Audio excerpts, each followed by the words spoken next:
Thank you for staying with us. Let's take a look at the development in Ibadan. Yesterday, the figure was 32 dead. Today, that number has gone up by 3, and that's 35 now. For some perspective on the legal issues around this matter, we're joined by lawyer Justus Tochukwu. He's a legal practitioner with Hope Behind Bars Africa. He joins us from Abuja. Thank you very much. It's a very sad story, really. 35 children, and we understand 6 of them are critically injured. How can the justice system ensure that those responsible are held accountable for their actions? All right, thank you so much for that wonderful question. Sincerely apologize, I was having a network issue earlier. So, very importantly, these are children, these are humans, of course.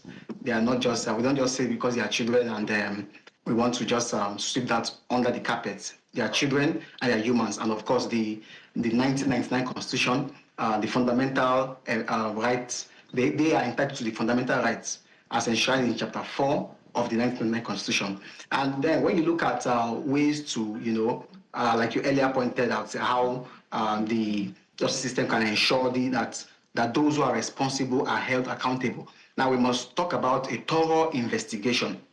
A thorough investigation in the sense that the deed has been done, the very terrible mishap has happened, and of course we have the casualties and the number keep piling up. But then the thorough investigation must be carried out to ensure that those who probably didn't do their homework very well are brought to book, and of course, justice is done. And then when you look at the legal system, the Nigerian legal framework rather, we must ensure that, we always know that justice is a three-way traffic.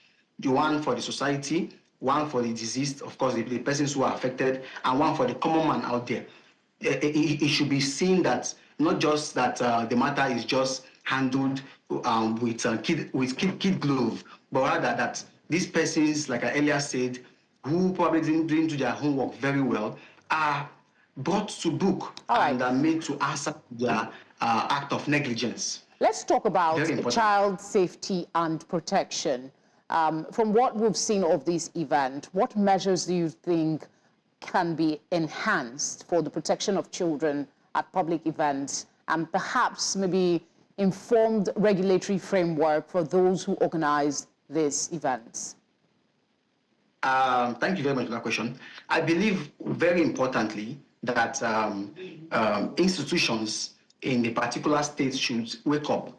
We shouldn't always approach issues more like a fire brigade approach. You should rather set up preventive measures to avoid mishap like this. And now we talk about institutions like the Oyo State Minister of Information, Culture and Tourism. They should also play a role, apart from inviting the police to ensure that there is security and the safety of the invited guests or the children at the event. These people should also ensure that modalities or measures are put in place to ensure that such kind of issue or this kind of negative issue that occurred does not repeat itself.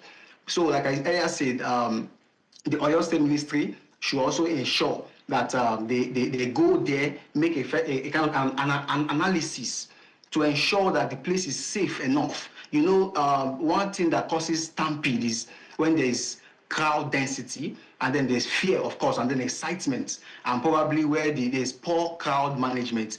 We have an institution, of course, in every state, Oyo to particular, that should oversee that wherever there is a crowd gathering like this, measures are taken to ensure that any form of stampede does not happen. Like the one that happened. Let's also zero in on the role of government and civil societies. How should the government and civil societies and the media as well, what role can they play in promoting child safety and preventing such incidents? So their roles are more like intertwined. Of course, they're intertwined. Of course, the government has a role to play by making sure that they pass bills or laws, the legislation that are child-friendly Of course, we have the Child Rights Act, I understand, but more can be done, even though I believe that it is not the issue of inadequacy of law that we have in Nigeria, but rather the inadequacy of implementing these laws. So legislation, of course, should be looked into and ensure that some loopholes are quickly covered up so that things like this does not happen. Then we talk about training. Training is very important. People who go whenever there's a crowd like this, people should be well trained. And then dissemination of information. It is very important. Now, if you look at what happened in Oyo State, 5,000 persons were supposed to be there. The event was supposed to take 5,000 persons.